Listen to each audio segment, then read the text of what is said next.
She tried to do as she had been told. She gritted her teeth and closed her eyes and made a humming sound in the back of her throat to block out its shuffling and its scraping. She tried to focus on that and on the drone of the nighttime traffic far below. It worked for a short time. The noise was cathartic. It made her feel brave until she ran out of breath.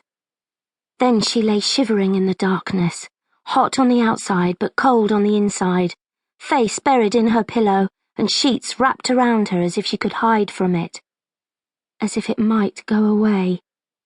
Kimmy didn't want to be a bad girl, but the monster was real. It was real and it wouldn't leave her alone. An overactive imagination, the doctors at the big White House had said. "You're 15 years old, Kimmy," her mother had sobbed, tearing at her bedraggled hair. "You can't live in this fantasy world any longer. It's dangerous, don't you see? You have to grow up. Why can't you? Why can't you be like all the other kids? Why can't you be normal?" Kimmy hated seeing her mother like that. That was why she had kept it from her for so long. That, and the incident at school 2 years ago. It had been her first week. Her teacher had snatched the datapad from her desk, seen the open file and let out a scandalized gasp. Kimmy hadn't thought much of it before then.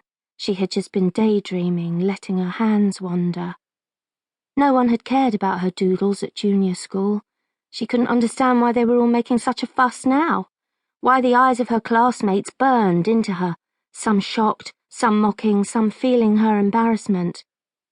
"Perhaps you can explain to me," the teacher had said in tones dripping with contempt, "what this diagram has to do with the life support requirements of the early space pioneers.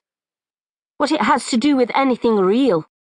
I've certainly never seen such a grotesque creature in real life. Have you? Have any of you?" "The product of a diseased mind," the email home had said. In the big White House, they had shown Kimmy shapes on a computer. They had asked her what they were, then told her she was wrong. She had tried to argue at first, tried to tell them about the monster, but she didn't like the taste of the pills they gave her, so she had learned to agree with them. She agreed that the shapes were just shapes and that the monster wasn't real. And she had drawn in secret after that, until today. Until this afternoon, when Mum had arrived home early and surprised